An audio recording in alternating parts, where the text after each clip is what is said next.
segment of the show is brought to you by the PGA Tour Superstore. See why golfers everywhere are proud to call PGA Tour Superstore their golf pro shop. Visit them online at PGATourSuperstore.com. Now back to Chris and more of the show.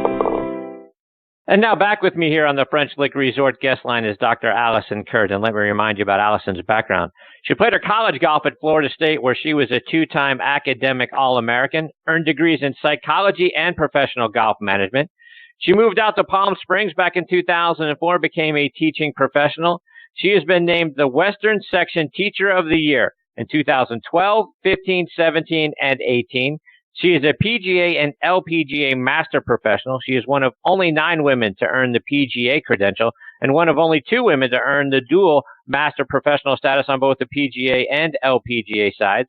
Golf Tip magazine has named her one of the top 25 instructors, along with our good friend Tom Patry, plus Cindy Miller and Brady Riggs. If all of that wasn't enough, she has twice been named Club Fitter of the Year, including last year by the Southern California PGA. She earned her doctorate in clinical psychology with an emphasis in sports psychology. She still competes on the LPGA Tour from time to time, especially in the Women's PGA Championship. Last year, not only did she become the first woman from Southern California to ever qualify for the PGA Professional Championship on the men's side, she made the cut, and her second round 71 was one of the best rounds of the day. And to give you some perspective of how tough the conditions were that day, the average score in the second round of the guys who finished in the top 10 that week, they scored 72.3. Alison shot 71. And that's not all the great stuff she's accomplished so far, but if I continue to read through it, I'd just be able to say hello and goodbye. And oh, by the way, friends, she's accomplished all of that, and she's only 37 years old. She's an amazing woman, and I'm very honored to have her back with me tonight here on Next on the Tee. Good evening, Dr. Curdt. Thanks for coming back on the show. Hey, good evening. It's so great to hear your voice and chat with you again. It's certainly been a while, hasn't it? Yeah, it's been a minute, Alison. And, when I look over all the great things that you continue to achieve in and around the game of golf, I'm astounded by all the things that you're doing. Talk about, it seems like you've got a thirst for not only learning, but for continuing to achieve and add to your resume. Talk about some of the things that you've done over the last year or so.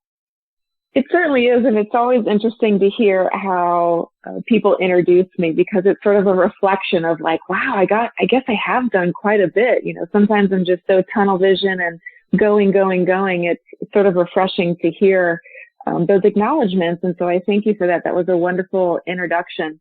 The past year has certainly been phenomenal. A lot of big things happening, but I feel like every year I say that, and I know you and I follow each other on social media and keep tabs on what's happening, and every year just keeps getting greater and greater. But this past year, a lot of interesting things in both the PGA and the LPGA and organizations that I'm both members of. Certainly had some great playing with qualifying for the PGA National Championship and making the cut. That was really exciting, and I played in KPMG last year at Olympia Fields in Chicago. And at the later half of the year, took a leadership role in the LPGA Teaching and Club Pro division and ran with Marvel Bernard for president and vice president. And so Marvel was elected president and I was elected her vice president. So I've certainly stepped up my game when it comes to the leadership role within the LPGA Teaching and Club Pro division. And this year is starting off with a bang.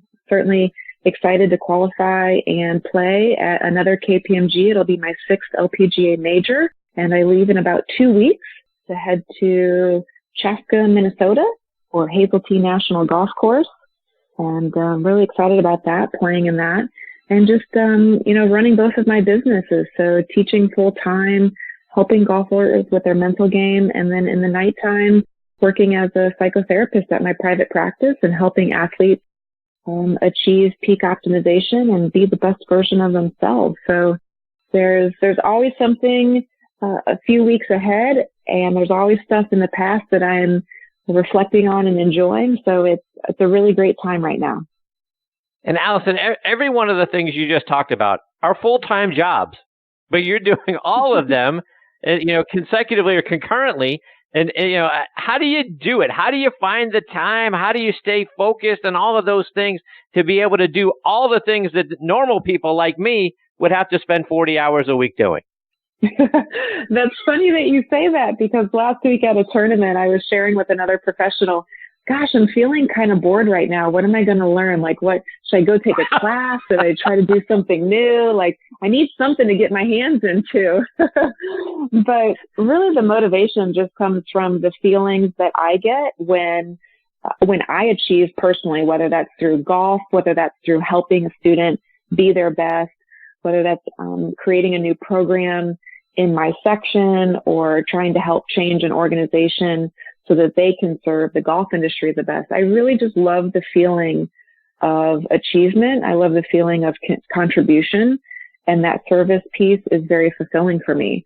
How I find the time is really just managing. So I think that I really am pretty well engaged in a single task at one time, which a lot of people might call that being mindful. So when you just do one thing at one time, when I'm teaching, I'm only teaching. I'm not thinking about anything else on the face of the planet besides who's in front of me and how I can help them achieve their goals.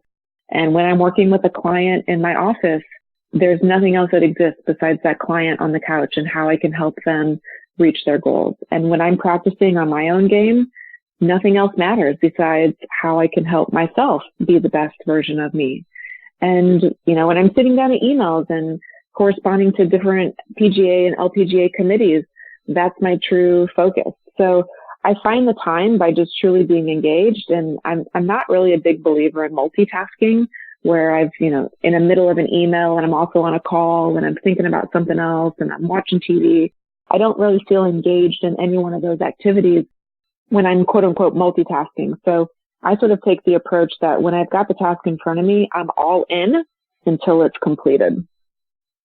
And Alison, you mentioned a moment ago the KPMG Women's PGA Championship, which, as you said, you're qualified for again. I mean, talk about the preparation for that. What's the status of your golf game, and how do you feel heading into another women's major? In years past, I would say, here's what I would do to prepare. But after going 5 times, there's only so much that you can really do. I mean, because let's be honest, this is the biggest stage in women's golf is any one of the majors, whether it's last week's US Open or the ANA or KPMG.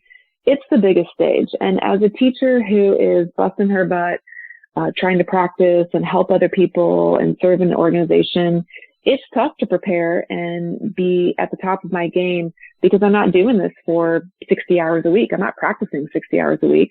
I'm doing a whole bunch of other things. So certainly when I'm practicing, I'm trying to put myself in a position of what will it feel like based on my previous experiences.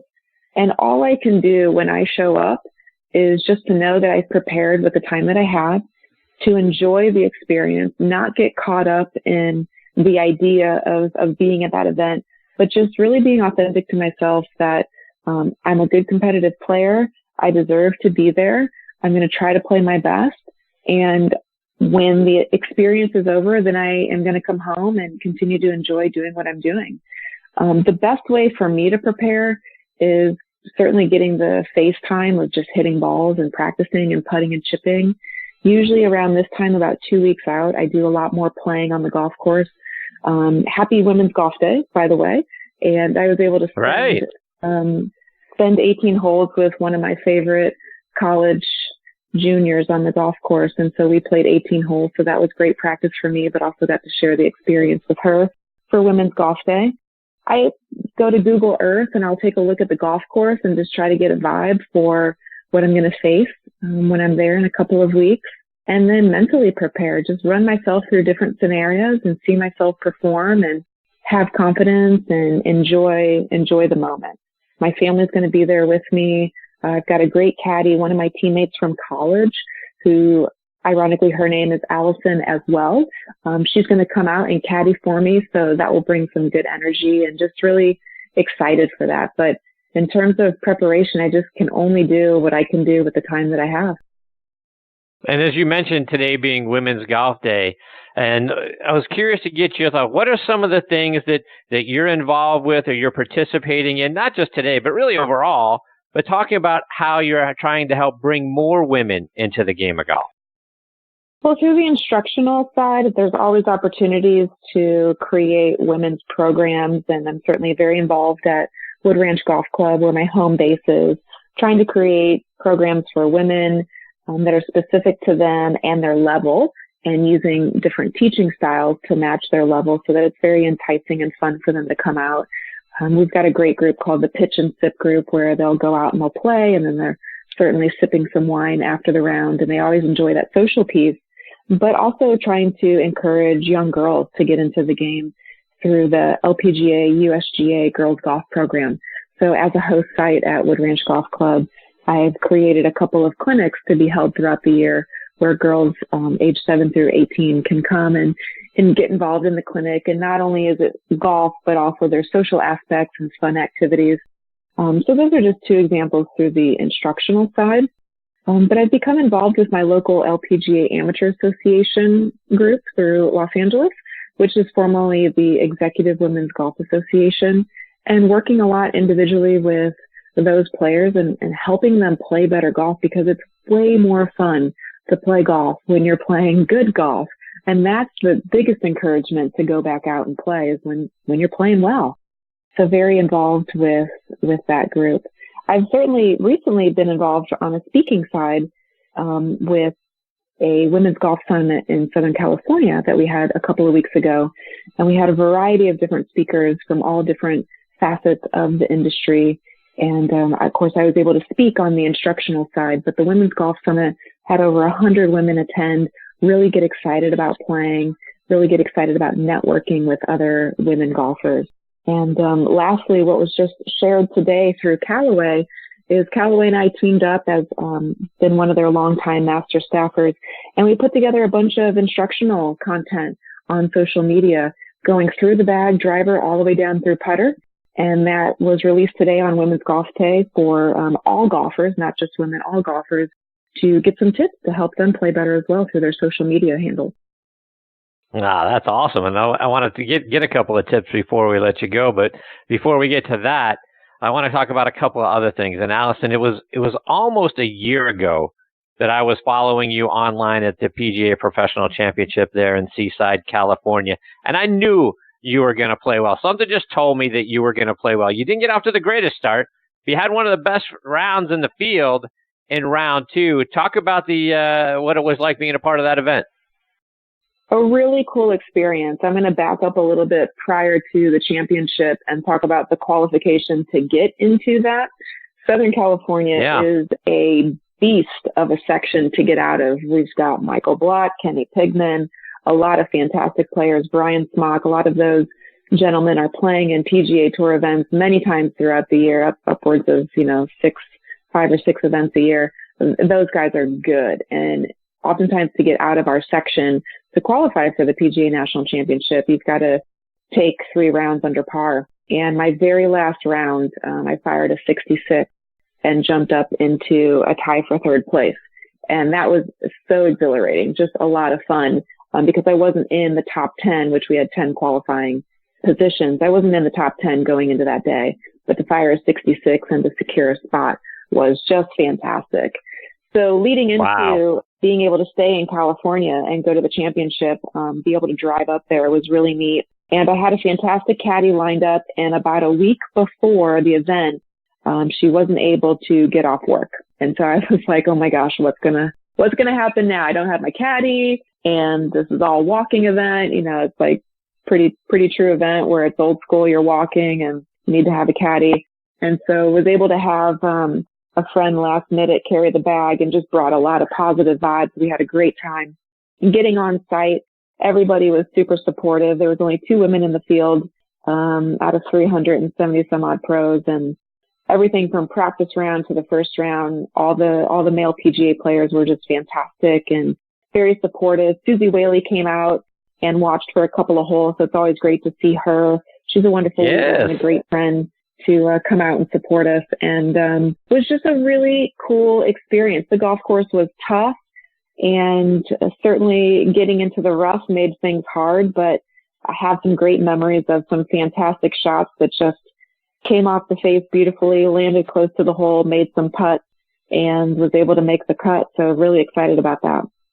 Yeah, I couldn't have been, more excited to see you, get through and make the cut and be a part of the weekend in that golf tournament. So kudos to you for what it was like. And like I say, when I looked at your second round compared to the guys that finished in the top 10, you beat them by better than a stroke. So that's some great playing. Congratulations. Good for you. Thank you. Alison, I mentioned how you're one of two women who have reached master professional status on the PGA and the LPGA side.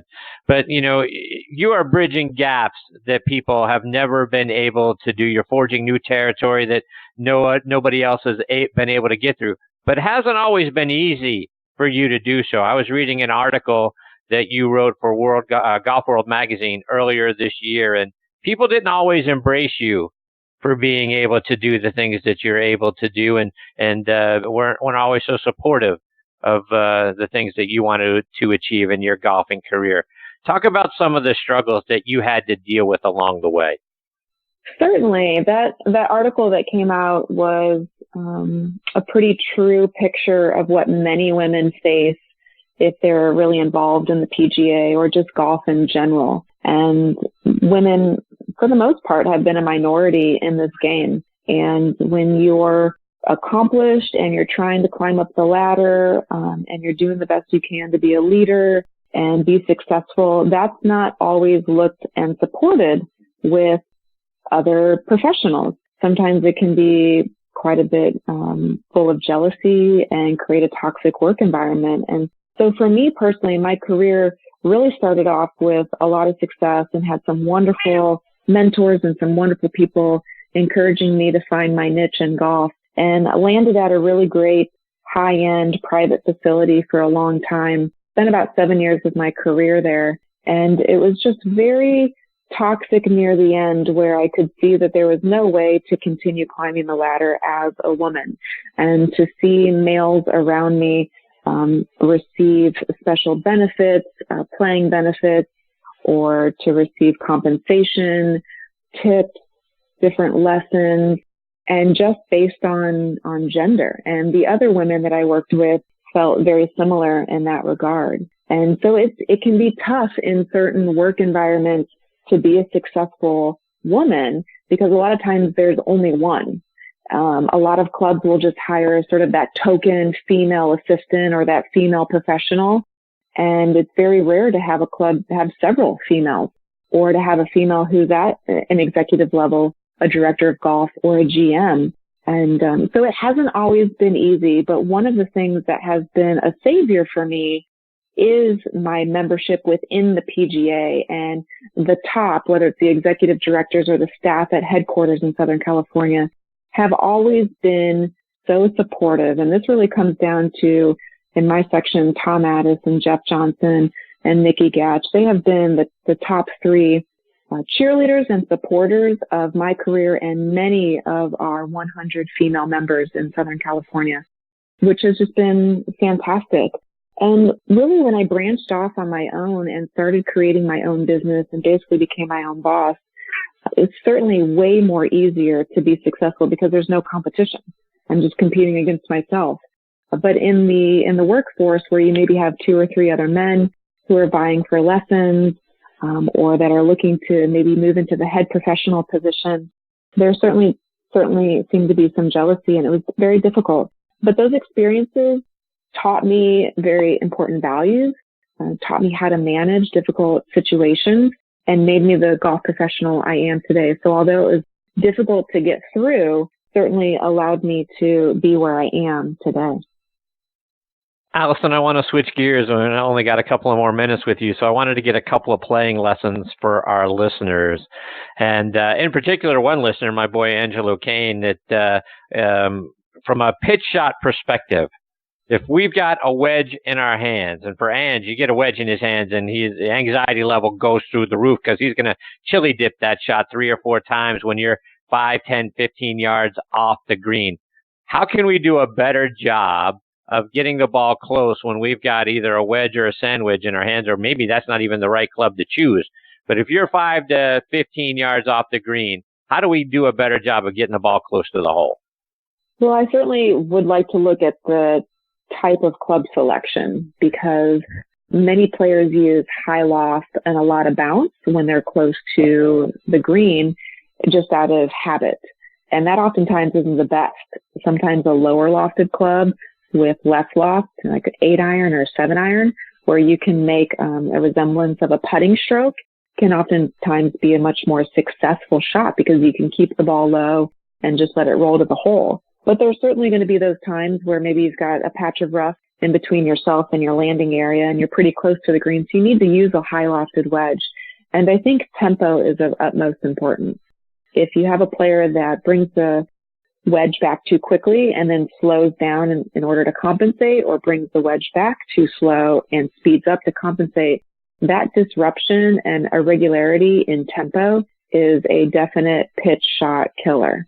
And a lot of times working with players, just getting their tempo more on track, whether it's using a metronome, or I prefer to use blast technology, the sensor that can attach to the end of the putter, using sort of those kind of rhythm and beat setters, if you will, really gets the club moving in a pretty rhythmic fashion. And oftentimes the technique takes care of itself. So those would be my two tips, if you will, is take a look at club selection and see if you can go lower and try to resemble more of a putting stroke. And then number two, really work on the rhythm and the tempo of the actual movement. And Alison, you've got a great tip for how to hit the ball out of a fairway bunker. Take us through that shot. How do we do that more successfully without chunking it or blading it, into the woods? So to get out of a fairway bunker, less is more. And what I mean by that is once you get your feet settled in the sand, you're really trying to limit how much the lower body is moving. So having a more centered approach with the lower body will allow the golf club to get more contact with the ball. Even just a slight shift moving over to the right-hand side can allow in the downswing the club to grab too much sand and then you just kind of fluff it out. Or spending too much of your pressure on the lead side of your body, you can hit more of the top of the ball and drive it kind of into the sand. So having the lower body really quiet down, that's where I'd say that less is more. Using more of an upper body or a belt up rotation back and through really allows the club to get more on the ball.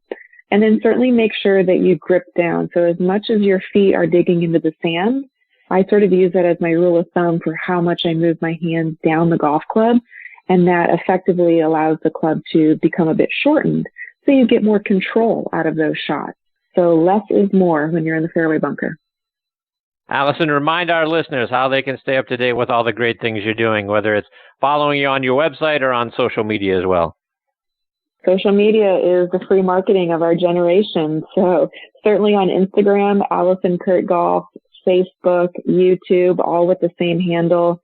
Every once in a while, I'll throw out a tweet at Golf66Girl. But really, Facebook and Instagram and YouTube are my top three where I'll share content and different types of content on three of those different handles, whether it's longer videos on YouTube or short little 60-second stuff on Instagram. And then if you'd like to reach out for any mental coaching or physical lessons, heading to AlisonCurtGolf.com has a pretty comprehensive section about my teaching philosophy, how to book a lesson, and where to find me. Alison, always great having you as part of the show. Thank you for taking time out of your incredibly busy schedule to come back and be a part of it. I hope you'll come back and join me again much sooner next time. Shame on me for waiting as long as I did to get you back as part of the show, but you're fantastic, and I wish you a ton of luck coming up here in the Women's PGA Championship, and really look forward to following all the great things you're going to do the rest of the year. Thank you so much, and thanks so much for the invitation. And I have to say, echoing the first guest you had, you are just a huge cheerleader for all golf and all golf pros on social media. Every Sunday, my face just lights up with you recognizing myself and many of my wonderful colleagues in the organization. And you certainly share a lot of our content and you're always cheering us on. So thank you so much of that. It's been great to build a friendship with you, even though we've never met in person. I feel like I know you just through our interviews and how much love and support you show all golf professionals in this industry. So thank you for that. And it's always an honor and a joy to be on your show. I appreciate you very much, Alison. Thank you very much for that. Best of luck. Take care, and I look forward to catching up with you again soon. Thanks so much. Bye-bye. See you, Alison. That's Alison Curdt, C-U-R-D-T. Alison Curdt, I tell you, there's not a more talented instructor, and there's not just a more wonderful person than Alison Curdt out there for anything that you need. And she does speaking engagements as well. So if you need help with your game, you need help with the psychology around the game, you need a keynote speaker, you just need someone to sit and chat with about, sports issues and that sort of thing. It's just, she's such a well-rounded individual and such a great instructor and a wonderful person. And I can't thank her enough for her time. Look forward to having Alison back on the show much sooner. I promise you folks, much sooner next time.